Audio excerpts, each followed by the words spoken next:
SBI PO को टक्कर देने वाला जॉब, एनआईसीएल एओ एडमिनिस्ट्रेटिव ऑफिसर की वैकेंसी आई है। स्पेशलिस्ट और जर्नलिस्ट दोनों का। इन जनरल जो स्टूडेंट्स हैं जर्नलिस्ट के लिए अप्लाई करेंगे।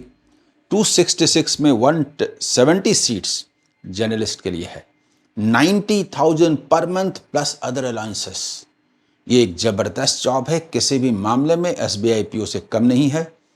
जो लोग भी पीओ का प्रिपरेशन कर रहे हैं और बैंकिंग सेक्टर में भाग्य आजमाना चाहते हैं, ऑफिसर बनना चाहते हैं, तो गवर्नमेंट सेक्टर का ये इंश्योरेंस कंपनी और ये एडमिनिस्ट्रेटिव ऑफिसर का पोस्ट उनके लिए बहुत सुटेबल है। ज़रूर अप्लाई कीजिए। देखिए, इस तरह के जब एग्ज़ाम आते हैं तो उसमें अपर हैंड किसको होता है?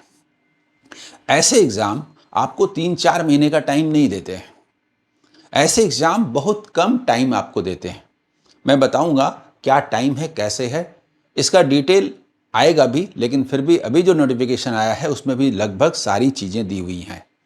मैं specially SBI clerk mains result का इंतज़ार करने वाले स्टूडेंट से ये कहना चाहता हूँ कि रिजल्ट तो जब आना है, अरे भिड़ जाइए, सीधा एओ हो जाइए। आपने तैयारी की हुई है, अच्छी तैयारी की है, और उसी तैयारी में आप ऑफिसर बनेंगे। कहाँ 50,000 प्लस के आसपास की सैलरी और कहाँ 90,000 प्लस अदर अलाउंसेस के साथ ये ऑफिसर्स का पे स्केल। ये पोस्ट, इसके लिए अप्लाई जरूर कीजिए। आइए बताता हूँ कि इसमें मोटी मोटी बातें क्या हैं। ठीक है, आइए देखिए। सबसे पहले ये 12 जून से ये शुरू होगा, 12 जून से शुरू होगा ऑनलाइन रजिस्ट्रेशन। ठीक है, और 3 जुलाई तक चलेगा। इसका जो डेट ऑफ एग्जाम है फेज 1, फेज 2 यानी प्री और मेन, आप ऐसा समझ लीजिए। ये 20 जुलाई को है, टेंटेटिवली कहा गया है, तो लगभग होगा ही। और 31 अगस्त कहा गया सेकंड, यानी मेंस, प्री और मेंस। आप समझिए, आपको टाइम ज्यादा नहीं दे रहा है। यानी अभी से लेके 20 जुलाई का मतलब है 40 दिन का टाइम। 40 दिन में आपको तैयारी करनी है प्री की। तो इसकी तैयारी कौन करेंगे, मुझे बताइए। क्या नया फ्रेशर इसको दे पाएगा? नहीं दे पाएगा।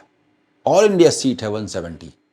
यानी जो लोग एसबीआई क्लर्क का मेन दिए हैं, जिन्होंने एसबीआई पीओ का प्रिपरेशन किया है, जो पिछले 6 महीने से लगातार पढ़ते चले आ रहे हैं, उनके लिए ही ऐसे अवसर आते हैं।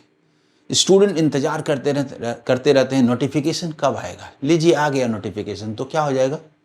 नोटिफिकेशन आने से किसको फायदा है?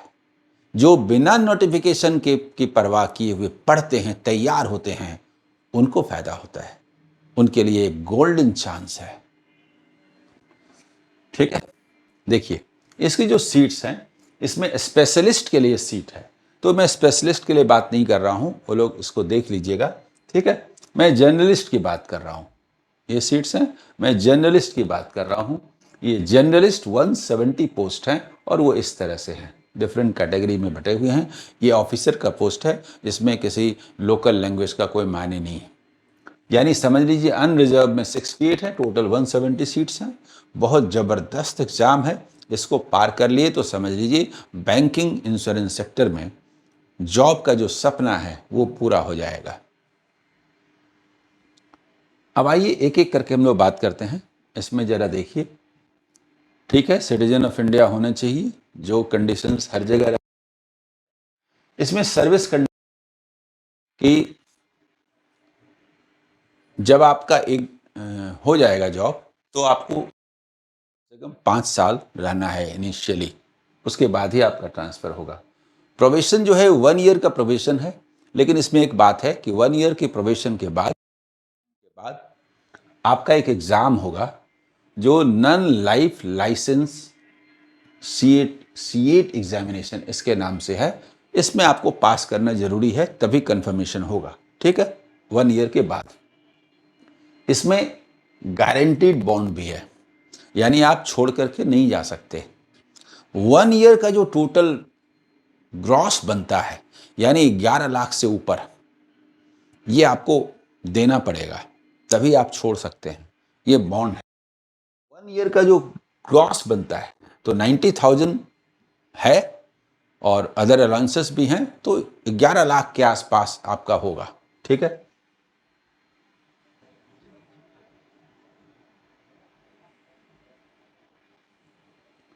एमोलमेंट्स के बारे में कहा गया, इसका पे स्केल देखिए एसबीआई पीओ से भी ज़्यादा है।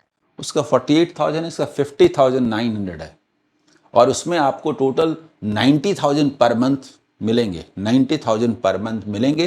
प्लस अदर अलाउंसेस में आप देख लीजिए, यहाँ बोला गया पेंशन स्कीम जो न्यू है वो gratuity, LTS, medical benefit, personal accidental insurance यानी अदर अदर सारी सुविधाएं मौजूद है। बहुत बढ़िया जॉब है, इसको छोड़ने का नहीं। मैं कुछ जॉब का विरोध करता हूं कि जो बैंक का प्रिपरेशन कर रहा है वो प्यून क्या बनेगा। कोई जॉब छोटा नहीं होता, बड़ा नहीं होता। अरे मेरी क्षमता ऑफिसर बनने की है तो मैं ऑफिसर बनूंगा ना। एजुकेशनल क्वालिफिकेशन स्पेशलिस्ट के लिए तो अलग अलग है। ये 1 मई 2025 तक रिजल्ट निकल जाना चाहिए। उसको उसका ग्रेजुएशन या पीजी जो भी है हो जाना चाहिए।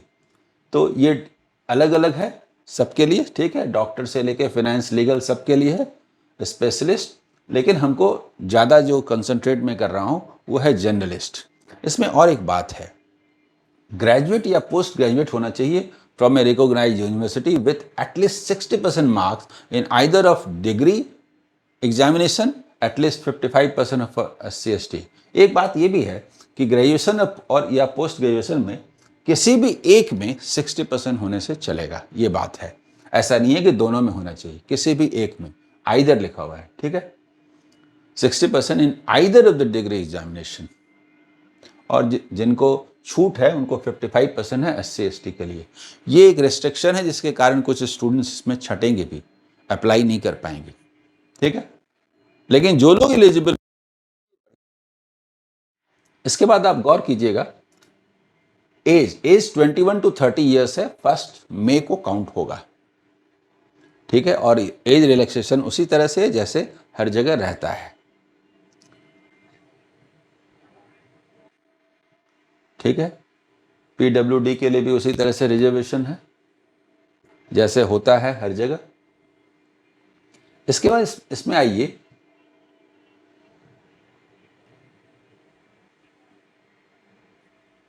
Selection process.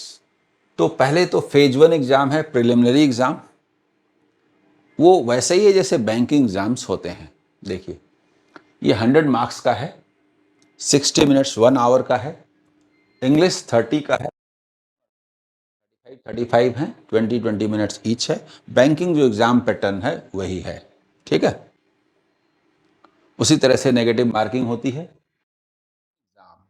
मेन एग्जाम देखिए, ये 250 मार्क्स का है, प्लस डिस्क्रिप्टिव भी है। यानी मेन एग्जाम में ऑब्जेक्टिव और डिस्क्रिप्टिव ऐसे समझ लीजिए। लेकिन थोड़ा सा बैंकिंग से मार्क्स है, 50-50 क्वेश्चन करके हैं। Test of reasoning, test of English language, test of general awareness, test of computer knowledge और test of quantitative aptitude. 50 question 50 marks करके सभी हैं। लेकिन रीजनिंग में, इंग्लिश में और मैथ्स में 40-40 मिनट दिया हुआ है 50 मिनट्स के लिए। बाकी और जनरल और कंप्यूटर नॉलेज में 30-30 मिनट्स हैं। लेकिन उसके साथ स्पेशलिस्ट के लिए कहा गया, एक बात है डिस्क्रिप्टिव के बारे में जो कहा गया। ठीक है, डिस्क्रिप्टिव के बारे में कहा गया है कि 30 मिनट्स का ड्यूरेशन है, 30 मार्क्स का डिस्क्रिप्टिव पेपर होगा। इसमें इंग्लिश लैंग्वेज का टेस्ट होगा, एक ऐसे लिखना होगा 10 मार्क्स का, एक प्रेसेस राइटिंग 10 का और कॉम्प्रिहेंशन 10 मार्क्स का। तो बहुत बढ़िया से डिफाइंड है। बैंकिंग में दूसरे जगह जैसे देर होती है, वहाँ इसमें देर नहीं होना है, सब कुछ डिफाइंड है। टाइम पर तुरंत आपको अपॉइंटमेंट लेटर मिलेगा, पास करते साथ तुरंत। समय पर एग्ज़ाम होंगे, समय पर रिजल्ट निकलेगा।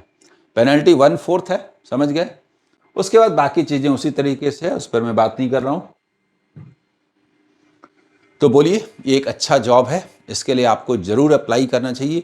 किसी भी मायने में SBI PO से कम नहीं है और बेसिक तो SBI PO से भी ज़्यादा है। जो लोग पहले से प्रिपरेशन करते आ रहे हैं उन्हीं के लिए इस तरह के जॉब निकलते हैं और इसीलिए नोटिफिकेशन का इंतज़ार मत कीजिए, तैयारी कीजिए। Okay, all the best, bye.